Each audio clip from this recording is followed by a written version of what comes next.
예, 오늘 말씀은 사무엘하 12장 1절에서 9절까지 말씀을 같이 교독하도록 하겠습니다. 여호와께서 나단을 다윗에게 보내시니 그가 다윗에게 가서 그에게 이르되 한 성읍에 두 사람이 있는데 한 사람은 부하고 한 사람은 가난하니 그 부한 사람은 양과 소가 심히 많으나 가난한 사람은 아무것도 없고 자기가 사서 기르는 작은 암양 새끼 한 마리뿐이라. 그 암양 새끼는 그와 그의 자식과 함께 자라며 그가 먹는 것을 먹으며 그의 잔을 마시며 그의 품에 누움으로 그에게 딸처럼 되었거늘. 어떤 행인이 그 부자에게 오매 부자가 자기에게 오는 행인을 위하여 자기의 양과 소를 아껴 잡지 아니하고 가난한 사람의 양 새끼를 빼앗아다가 자기에게 온 사람을 위하여 잡았나이다 하니 다윗이 그 사람으로 말미암아 노하여 나단에게 이르되 여호와의 살아 계심을 두고 맹세하노니 이 사람을 행한 그 사람은 이 일을 행한 그 사람은 마땅히 죽을 자라. 그가 불쌍히 여기지 아니하고 이런 일을 행하였으니 그 양 새끼를 4배나 갚아줘야 하니라 한지라. 나단이 다윗에게 이르되 당신이 그 사람이라. 이스라엘의 하나님 여호와께서 이와 같이 이르시기를 내가 너를 이스라엘 왕으로 기름 붓기 위하여 너를 사울의 손에서 구원하고 내 주인의 집을 내게 주고 내 주인의 아내들을 내 품에 두고 이스라엘과 유다 족속을 내게 맡겼느니라. 만일 그것이 부족하였을 것 같으면 내가 내게 이것저것을 더 주었으리라. 같이 읽겠습니다. 그러한데 어찌하여 내가 여호와의 말씀을 업신 여기고 나 보기에 악을 행하였느냐. 내가 칼로 햇사람 우리아를 치되 암몬 자손의 칼로 죽이고 그의 아내를 빼앗아 내 아내로 삼았도다. 아멘. 이 말씀을 가지고 오늘 말씀이 역사하지 않는 이유라는 제목을 가지고 말씀을 나누겠습니다. 잠깐 기도하겠습니다. 주님, 오늘 이렇게 나단 선지자와 다윗을 통해서 우리가 말씀을 대하는 우리의 태도에 대해서 다시 한번 묵상하고자 합니다. 우리가 말씀을 읽을 때마다 우리의 심금을 울리고 우리의 삶이 변화가 되는 그런 영의 양식인 말씀이 되게 하여 주시옵소서. 예수님의 이름으로 기도합니다. 아멘. 오늘 나누고자 하는 주제는요, 사실은 제가 이 말씀은 거울이다를 지금까지 강좌를 쭉 해왔습니다. 말씀은 거울이다. 그리고 제가 1장은 또 유튜브에 많이 올려서 또 이 많은 분들이 보시기도 하고 했는데, 그 1섹션 말고 2부부터는 제가 거의 나눈 적도 없고, 거기다가 제가 이 교회에서도 더욱 다룬 적이 없는 것 같아가지고 이래서는 좀 안 되겠다 싶어서 말씀으로 한번 꼭 다뤄야 될 필요성이 생각이 들어서 이 말씀을 뽑았습니다. 기회가 된다면 제가 이 내용도 순차적으로 좀 설교로 좀 전할 수 있도록 그렇게 할 예정입니다. 그래서 오늘 본문 말씀은 사무엘하 12장 1절부터 9절까지인데, 사실은 배경은 11장부터 이 배경이 사실 진행이 됩니다. 그리고 오늘 이 말씀을 전하기 전에 먼저 여러분들에게 이 책에 나오는 가장 기본적인 거를 말씀을 드리면요, 이것부터 말씀을 드려야 될 것 같습니다. 이 말씀이 역사하기 위해서 어떻게 말씀을 읽어야 되느냐라고 하는 이 방법을 이 책은 3가지를 추천을 하고 있습니다. 아까 말씀 제목이 이 말씀 우리 삶에 역사하지 않는 이유를 제가 말씀을 드렸는데, 이 말씀이 역사하기 위해서, 말씀 우리 삶에 진정으로 우리의 삶에 영향을 주는 말씀이 되기 위해서 이 3가지를 실천하라고 이 책은 추천하고 있습니다. 첫 번째는 거울 속에 너 자신을 보라. 말씀은 거울이기 때문에 거울을 보는 사람은 거울 속에 자기 자신을 보는 거지 거울을 관찰하지 않는다. 그래서 이 부분을 일부에서 다룬 내용이고요. 혹시 궁금한 부분이 있다면 일부의 그 영상을 찍어놓은 것들이 있습니다. 그걸 확인해 주시면 될 것 같고요. 오늘은 이것이 나이다라는 이 제목을 가지고 이 섹션에 3가지의 중요한 테마가 들어있습니다. 그 중에 이 한 가지, 나단 선지자와 다윗의 관계를 오늘 말씀으로 다룰 예정이고요. 마지막 3번째는 속히 잊지 않기가 있습니다. 저 속히 잊지 않기는 야고보서 말씀인데요. 그 말씀을 듣고 행하지 않는 자는 속히 거울을 보고 잃어버리는 사람과 같다 하는 그 구절에서 저게 나왔습니다. 그래서 기회가 된다면 저 내용도 한번 다룰 예정입니다. 그래서 95쪽에 이렇게 나와 있습니다. 말씀은 거울이다의 95쪽에 보면요, 두 번째 요구사항은 거울 속에 자신을 보기 위하여 하나님의 말씀을 읽을 때 끊임없이 당신 자신에게 다음을 말해야 하는 것을 기억하라. 그래야 당신은 거울에 비친 진정한 자신을 볼 수 있게 된다. 즉 말씀이 말하고 있는 것은 바로 나이다. 말씀은 나에 대하여 말하고 있다. 라고 하는 이 말씀의 적용의 부분에 대한 것까지 가지 않는다면 이 말씀을 사실 아무 쓸데하게도 없을 뿐만 아니라 오히려 이것은 더 이 말씀을 가장 잘못 활용한 결과가 나올 수도 있다라고 하는 것을 여러분들이 말씀을 드리고 싶습니다. 그래서 제가 자료를 찾아보니까 피터 라스트만이라는 사람이 이 작품이랍니다. 이 그림을 그렸는데 이게 우리아에게 편지를 건네주는 장면이라고 합니다. 여기 앉아 계신 모든 분들은 11장의 내용을 이미 다 알고 있다는 전제하에 자세하게 설명을 드리진 않겠습니다. 근데 이 11장의 가장 중요한 성경 구절이 바로 이 구절이 나와 있습니다. 그래서 이 구절을 제가 읽어드리면 이렇습니다. 그 편지에 써서 이르기를 너희가 우리아를 맹렬한 싸움에 앞세워 두고 너희는 뒤로 물러가서 그를 맞아 죽게 하라 라는 편지를 썼대요. 그리고 실제로 이 일은 벌어졌고 결국은 죽게 되었다는 겁니다. 그래서 이것이 지금 이 말씀의 11장에 오늘 말씀을 해석하기 위한 굉장히 중요한 부분으로 여러분들에게 말씀을 드립니다. 자, 그렇다면 여러분들에게 하나 질문을 드리고 넘어가도록 하겠습니다. 다윗이 이 편지를 썼다고 하는 이유는요, 썼다는 건요, 이거는 우발적 살인이 아니고 이거는 철저한 계획에 의한 살인이었을 것입니다. 철저한 계획에 의한 살인이고요. 이 철저한 계획에 의한 살인이 여러분들이 봤을 때는 감정적인 계획이었던 것 같습니까? 아주 치밀한 계획에 의해서 이 살인을 설계한 것 같습니까? 어떻습니까? 만약에 이게 진짜 치밀한 설계에 의해서 이 다윗이 정말 영리하게 머리를 썼다면요, 이것이 바로 인간의 이성, 인간이 가진 그 합리성이 얼마나 그 악에 봉사할 수 있는지 그것에 대한 대표적인 예입니다. 그러니까 우리가 보통 생각하고 있는 우리의 이성, 우리가 생각하고 있는 그러한 합리적인 것이 얼마나 진짜 이걸 봉사할 수 있는지. 그래서 아도르노라는 그 좌파 철학자가 있습니다. 좌파 철학자가 있는데 그 사람은 신화와 계몽의 변증법이라는 책을 썼어요.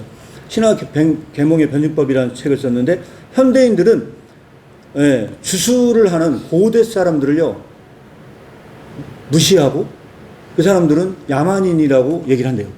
그런데 이분은 신화 계몽의 변증법에서 뭐라고 얘기를 하냐? 아니라는 거예요. 우리가 오늘날의 관점으로 보면은 주술을 행하고 벽에다가 그림을 그리고 이렇게 했던 고대 옛날의 사람들은 아직 이성이 덜 발달해서 저랬을 거야 라고 하는 것은 오늘날 현대인들의 착각이고, 그 당시에 그 주술과 그런 모든 벽화나 이것은 인간의 이성의 최대치였다는 거예요. 역으로 이제 그분은 그런 설명을 하고요. 이 신화 계몽의 변증법에서 역으로 뭐라고 설명을 하냐?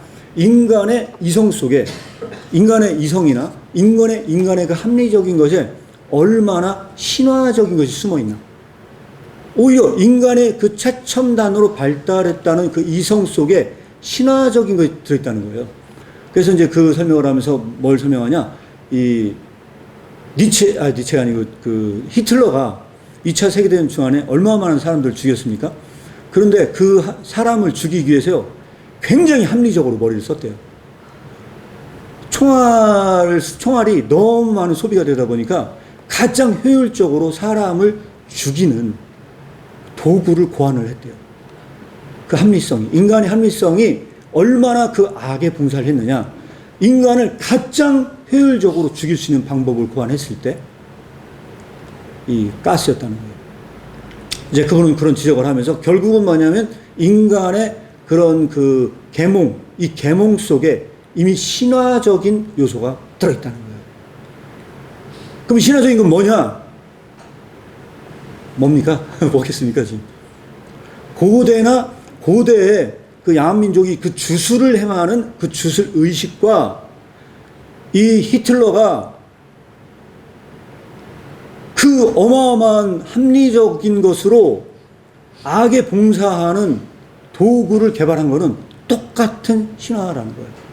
뭘까요? 여기서 이분은 공통점을 하나 뽑아냅니다. 그것은 뭐냐면 고대나 히틀러의 속에 들어있는 똑같은 것, 오늘날 기독교에서도 착각하고 있는 것, 그게 뭐냐? 지배랍니다. 지배. 예. 자연 지배. 자연의 힘이 너무 많아.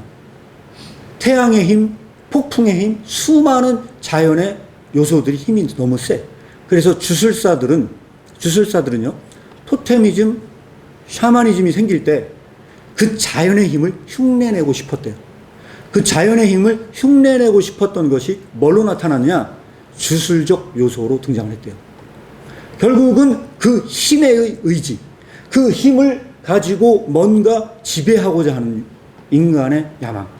바로 이것이 히틀러의 그런 사고 속에도 들어있었대요. 그런데 기독교 속에서는 어떻게 나타나냐? 땅을 정복하고 다스리라. 그래서 기독교의 굉장히 중요한 문화 명령 중에 하나가 지배 개념이라는 거예요. 이것이 바로 기독교에 뭘 불러왔느냐? 잘못된 타락을 불러왔다는 거예요. 자, 여기에서 우리는 이런 부분들을 볼 수가 있을 것 같고요. 여기에서도 마찬가지입니다. 사실은 오늘 본문과는 제가 약간은 동떨어진 얘기를 한 것 같은데요. 그럼에도 불구하고 사실은 여기 있는 이 다윗이 이거를 계획했다고 하는 것. 인간의 이런 합리적인 이성이 결국 뭘 계획을 하냐? 가장 효율적으로 사람을 죽이는 것을 계획을 했습니다. 그런데 여기서 더 중요한 질문 하나 드리도록 하겠습니다. 어떤 질문이냐? 이겁니다, 이거.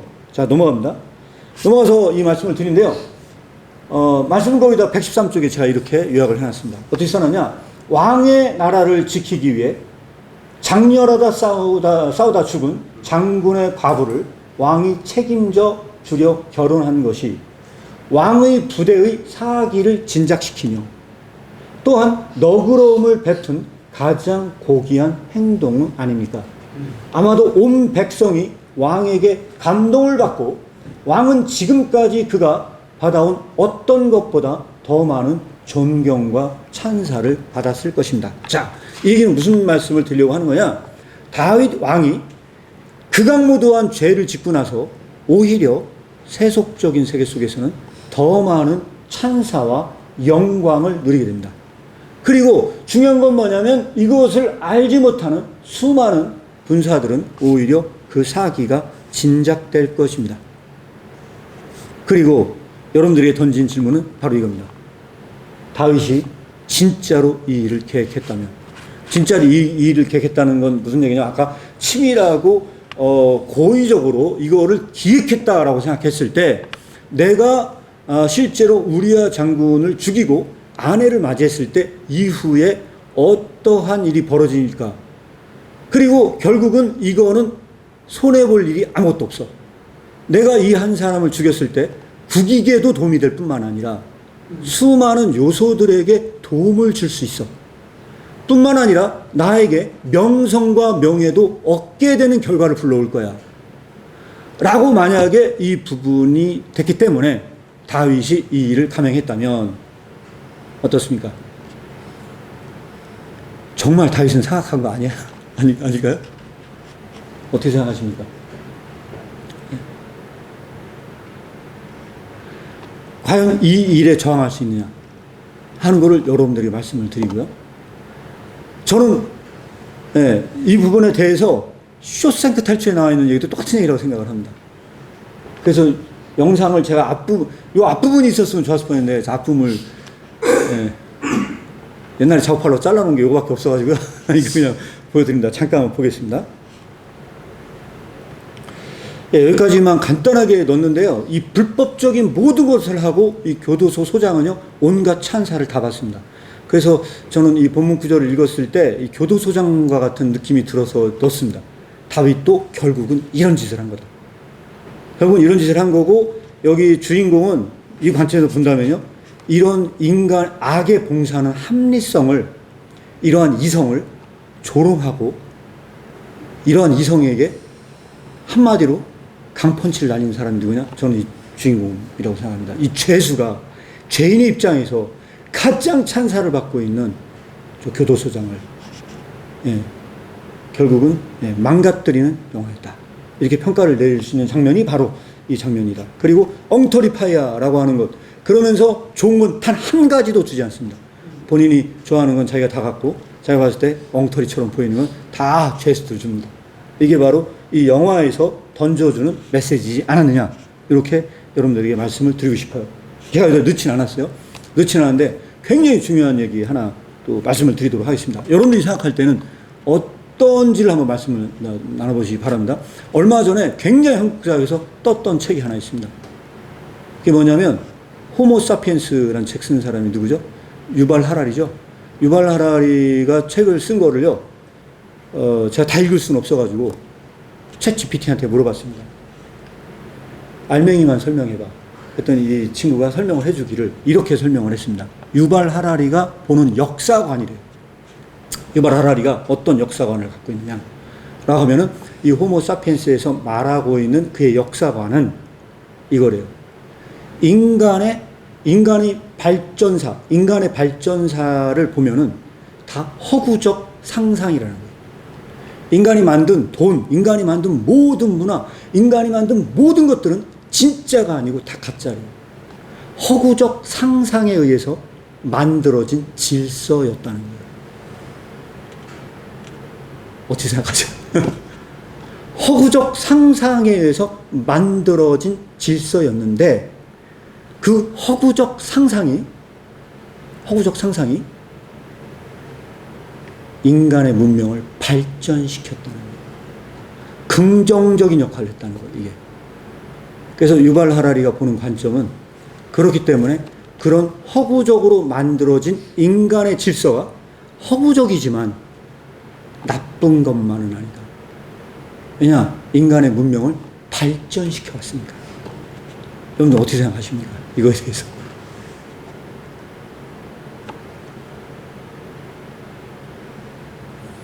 니체는 그 고전 문학자로서 그걸 연구하다가 인간이 만든 전통, 인간이 만든 그 가치, 기독교가 만들어낸 모든 가치가 다 허구적 상상임을 깨달았어요. 그런데 유발 하라리는 그게 인간을 발전시켰기 때문에 좋다는 거예요. 유지되어야 된다는 거예요. 니체는 그건 허구기 때문에 다 까서 해체시키고 다 분해해서 박살내야 된다는 거예요. 그래서 다 깨부시고 싶어 했어요. 유발 하라리와 이 니체의 관점의 차이입니다. 네. 이 관점에서 여러분들은 이거 한번 해석해 보시면 어떨 것 같아요? 다윗이 만들어 놓은 명성과 그것은 다 가짜거든요. 진짜가 아니거든요. 허구에서 쌓아 올린 명성과 가치였어요. 근데 그것이 그 나라를 유지시켜주고 그 질서를 부여하고 그게 다윗의 왕권을 더 공고하게 만들어준다고 해도 그거는 어떻게 생각하십니까? 부셔야 되는 건가요? 계속 갖고 가야 되는 건가요? 하는 부분에 대해서 여러분들 한번 생각해 보시면 어떨까 이렇게 생각이 듭니다. 어떨까?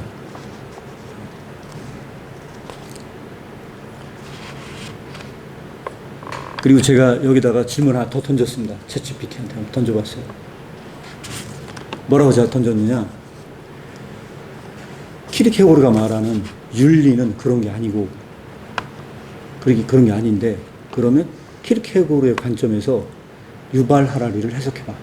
하고 제가 질문을 던졌어요. 그랬더니 챗GPT가 뭐라고 대답을 했느냐? 이렇게 대답을 했습니다.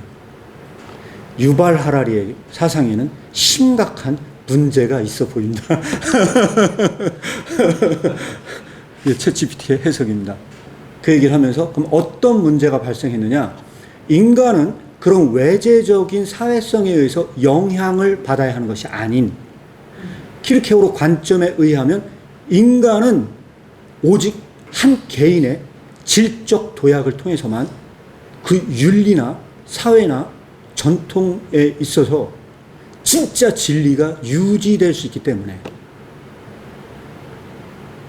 그 진리가 유지될 수 있기 때문에 그래서 이 유발라리의 사상은 심각한 문제가 있어 보인다 라는 답변을 내렸습니다. 그러면 진리를 살아내야 하는 사람은 어떤 상황에 처할까라고 질문을 던졌거든요. 그랬더니 이렇게 대답을 했습니다. 그렇기 때문에 진리로 살아내는 사람들은 언제나 고난을 당합니다. 그렇기 때문에. 왜? 모든 세계가 상상적 질서에 의해서 구축되고 그 발전의 속에서 남아있는 거라면 그것은 비진리고 그것은 진리가 아니기 때문에 그 진리를 살아내려고 시도하는 누구나 다 고통을 당합니다. 이게 정확하게 챗 GPT가 설명한 내용을 제가 전달해 드렸습니다. 오늘 본문도 바로 그 주제입니다. 사실은. 주제고요. 이거는 그래서 사무엘하는요. 다른 방향으로 저는 읽혀져야 한다고 생각을 합니다. 그것은 뭐냐면 이게 이제 그렇게 하고 났더니 이 상황은 바로 반전이 일어납니다. 반전은 뭐냐면 나단 선지자가 찾아온 겁니다. 그리고 이 나단 선지자가 다윗에게 이야기를 던진 것이 오늘 본문 말씀입니다. 근데 오늘 본문 말씀은 여러분들에게 이해하기 쉽게 말씀을 드리고자 제가 이거를 약간 패러프레이즈해서 말씀을 드립니다. 나단 선지자가 다윗 왕한테 와서 이 한 얘기는요, 마치 하나의 시처럼 보여요. 산문시. 그래서 이 나단 선지자가 시인이자 왕인 다윗 왕에게 시를 한 수 읊는 상황으로 여러분들이 상상을 해보시기 바랍니다. 그러면 그 부한 사람이 양과 소가 많았는데 가난한 양 새끼 한 마리를 잡아서 손님을 대접했대요. 그런데 이거는 중요한 뭐냐? 이 가난한 사람은 얼마나 이게 귀중한 양이겠어요. 밥그릇같이 공유할 정도면 얼마나 애지중지한 왕이었겠습니까? 그랬더니 이 다윗 왕이 5절에 다윗이 그 사람으로 말미암아 노하여 나단에게 이르되 여호와의 살아계심을 두고 맹세하노니 이 일을 행한 그 사람은 마땅히 죽을지라. 마땅히 죽을지라. 이렇게 대답을 했습니다. 그래서 이 시에 대한 거를 제가 간단하게 해석을 드리면 이렇습니다. 이거를 봤을 때 다윗은요, 뭐라고 해석을 했냐? 비인격적으로 이 시에 대해서 평가했을 수도 있습니다. 객관적으로 이 시를 평가했다는 겁니다. 왜? 그는 시의 전문가였기 때문이에요. 시의 전문가였기 때문에 이 시에 대해서 객관적으로 평가를 하는 겁니다. 이 객관적으로 평가한다는 건 뭡니까? 바로 이겁니다. 시와 더 잘 어울리는 문구를 추천하거나 구조상의 실수를 지적했을 수도 있습니다. 그 다음에 중요한 뭐냐면 운율 및 작가의 관점을 평가했을 수도 있습니다. 그리고 선지자의 스토리텔링, 목소리, 억양, 몸짓 등을 이야기했을 수도 있어요. 이것은 한마디로 요약하면 오늘날 교양 있는 사람들을 위한 설교를 비평하듯 그가 설교를 비평한 거예요. 그런데 여기서 중요한 건 뭐냐? 이거 설교를 비평하는 사람들만 그렇게 하는 게 아니고 목사님들도 똑같습니다. 목사님들도 설교하기 위해서 뭘 합니까? 주석서를 참고합니다. 저도 똑같아요. 저도 주석서를 참고합니다. 그러니까 주석서를 참고를 해요. 그런데 중요한 건 뭐냐? 그 모든 주석서를 참고하고 그걸 보는 것은 아직 말씀의 거울 앞에 서는 것은 아니라는 거예요. 이것은 그 말씀을 관찰하는 일입니다. 제가 여기다가 사진을 넣어놨는데 이 사진에다가 제가 저 사진을 찾기 위해서 구글링을 하면서 셀프 날리지, 자기 지식이라는 걸 쳤어요. 그때 저 사진이 딱 떴어요. 떴는데 여기서 중요한 뭐냐? 진짜 자기가 누군지를 몰라. 항상 가면을 쓴 상태에서 진짜 자기가 누구인지 모르는 상태 속에 있어요. 오직 말씀의 거울 앞에 섰을 때만 내가 누구인지 밝혀짐에도 불구하고 이렇게 하고 있다는 거예요. 이렇게 관계할 때, 말씀을 이렇게 비인격적으로 객관적으로 관여할 때 결국 여기에서 가장 숨겨지는 건 누굽니까? 나 자신이 숨겨져요. 이게 바로 오늘 본문 말씀에서 말하고 있는 거라고 저는 생각을 합니다. 그러니까 이때 여기서 뭐라고 하냐? 사무엘하 12장 5절 6절을 보게 되면 다윗의 반응입니다. 다윗이 그 사람으로 말미암아 노했죠.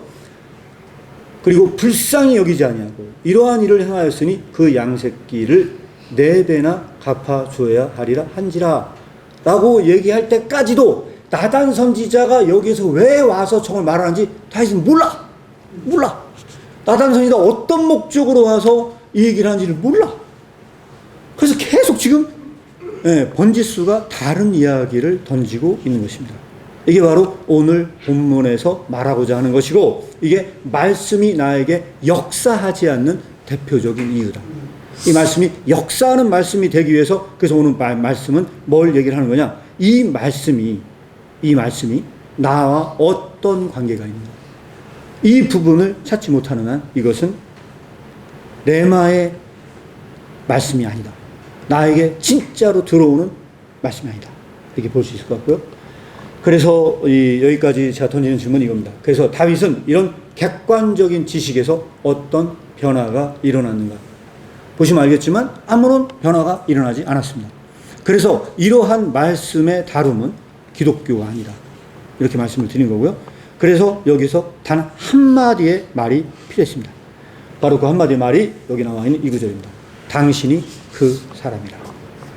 당신이 그 사람이라 라고 하는 이 구절 하나 때문에 객관적으로 비인격적으로 말씀과 관계하다가 다윗은 이 한 구절에 의해서 인격적 관계로 넘어갑니다. 그래서 이거를 다른 말로 말씀을 드리면 바로 이겁니다. 학문적인 진지함에서 말씀을 대면하는 진지함으로 옮아갔다. 이렇게 여러분들에게 말씀을 드릴 수 있을 것 같습니다. 그래서 이게 바로 현재 다윗의 상황입니다. 이 다윗은 이런 나단 선지자가 없었다면 아마 그는 평생 하나님 앞에 죄 가운데 있었을 것입니다. 그래서 이런 말씀이 가장 잘 드러난 시가 시편 32편이라고 합니다. 이 시편 32편에 보게 되면요. 허물의 사함을 받고 자신의 죄가 가려진 자는 복이 있도다. 마음에 간사함이 없고 여호와께 정죄를 당하지 아니하는 자는 복이 있도다. 내가 입을 열지 아니할 때에 종일 신음함으로 내 뼈가 쇠하였도다. 주의 손이 주야로 나를 누르시오니 내 진액이 빠져서 여름 가뭄에 마름같이 되었나이다. 내가 이르기를 내 허물을 여호와께 자복하리라 하고 주께 내 죄를 아뢰고 내 죄악을 숨기지 아니하였더니 곧 주께서 내 죄악을 사하셨나이다 하는 이 뒷구절도 물론 있지만 가장 핵심적인 구절을 말씀드리면 이렇게 말씀을 드릴 수 있습니다. 여러분들은 이런 다윗의 모습을 보고 무엇을 느끼셨는지요? 과연 우리가 이 말씀을 대면할 때 우리는 어떻게 해야만 하는가? 그래서 저는 뭐를 거부하고 싶으냐? 오늘날 저는 웬만한 제가 사실 이제 뭐 이렇게 책도 많이 번역도 하고 성경 뭐 교재도 쓰고 했는데 사실 그동안에 칼스 교회에서 단 한 번도 성경공부당 성경공부를 하지 않았거든요. 근데 그렇게 제가 생각했던 이유 중에 하나도 단순히 그냥 어떤 공부만 한다는 건 별로 의미가 없다고 생각을 합니다. 진짜 내가 그 말씀에서 이 말씀을 대면하는 거에 대한 정말 진지함이 있어야 되지 않냐 그런 생각을 하게 되거든요. 그래서 제가 여기다가는 다 넣지는 않았으나 여기서 무슨 얘기나 그런 얘기를 합니다. 우리 아이들이 사실은 최근에 해리포터에 빠져가지고 영화를 엄청 봤어요. 몇 번씩 보고 뭐 또 보고 막 했거든요. 근데 거기에 나오는 그 주술이 있나 봐요. 그래도 저는 잘 모르겠는데 걔들이 잘 알더라고요. 그래서 뭐 아브라카타브라부터 시작해서 무슨 주문들이 있어요. 그래서 있는데 그 주문에 대한 이야기를 제가 아이들한테 해준 적이 있어요. 무슨 얘기를 했냐? 심지어 이교도에서도 그 주문을 외울 때 두려워 떤다. 그 주문을 낼 때 어떤 일이 벌어질지 몰라가지고 주문을 낼 때 벌벌 떤다. 이교도가 주문 앞에 선 것처럼 말씀 앞에 서지 않는다. 오늘날 기독교인들은 그 말씀을 객관적으로 해석하는 데는 열의를 품는다. 그런데 그 이교도가 주문을 외울 때 벌벌 떠는 것처럼 하나님의 말씀 앞에 벌벌 떤 자는 아마 삶이 급격하게 다 변화될 거라고 생각합니다. 그 정도로 우리는 이 말씀 앞에 서지 않는다. 이게 저는 해리포터가 줄 교훈이라고 생각해요. 역으로 우리는 사실은 이 다윗이 이때만 벌벌 떨고 이 시를 썼어요. 이 시를. 그 나단 선지자가 가져왔던 그 시를 비평을 할 때는 아무런 일이 벌어지지 않았으나 그가 진짜 말씀 앞에 서서 자신과 관계하고 진짜 통렬하게 자신 안에서 변화가 일어났을 때 그는 이 시를 썼습니다. 그리고 우리는 후세대에 다시 이 시를 보고 있어요. 그 이 시를 보고 진짜 마음으로 느낀 사람만 저는 감동을 받으리라 확신합니다. 마지막으로 하나 더 말씀을 드리겠습니다. 오늘 마지막 말씀드리고 싶은 것은 말씀은 거기다 119페이지에 나온 내용을 인용을 했습니다. 이 세상의 문화는 부인할 수 없는 사실들을 인용하면서 나와 나의 인격은 공허한 것이며 항상 이기적인 것으로 주장하고 있습니다. 그리고 기독교는 세상 문화와 결혼했습니다. 하나님 말씀의 진지함을 세상에 공허한 것으로 바꾸어 놓았습니다. 말씀을 대면해야 하는 진지함과 진지함의 분투로부터 자신을 제외시켰습니다. 왜? 이렇게 했을 때만 그 사람이 변화가 일어나지 않기 때문에. 그래서 이 진지함과 이 진지함의 분투 앞에 섰을 때 무슨 일이 벌어질까요? 무슨 일이 벌어질까요? 이 말씀 앞에 진지한 대면으로 나아갈 때 무슨 일이 벌어지느냐? 지난 시간에 그 세렌 킬케골의 그 불안 개념에 대해서 나눌 때 이 비슷한 주제에 대해서 이야기를 나눴습니다. 그러니까 제가 그래서 무슨 얘기를 했냐? 이런 진지함의 이 분탑에 했을 때 무슨 일이 벌어지냐? 그때 불안이 나타나요. 그때만 불안이 나타나. 그 전까지는 불안이 없어. 근데 내가 그 말씀 앞에서 뭔가 진짜 그 진리에 도약을 하려고 하는 그 순간에 불안이 딱 나타나. 불안의 장벽이 딱 나타나. 그래서 그 행위를 할 수 없게 해요. 그래서 뭐라고 얘기를 하냐? 이런 얘기를 하거든요. 불안의 개념에서는. 불안의 크기는 완전성의 크기에 대한 일종의 예언이라는 거예요. 예언. 네가 얼마나 완전성의 그 크기 앞에 섰나. 그게 잘은 몰라. 무지해서 그 진리가 뭔지는 몰라. 그런데 그게 뭘로 나타나냐? 불안의 크기로 나타나.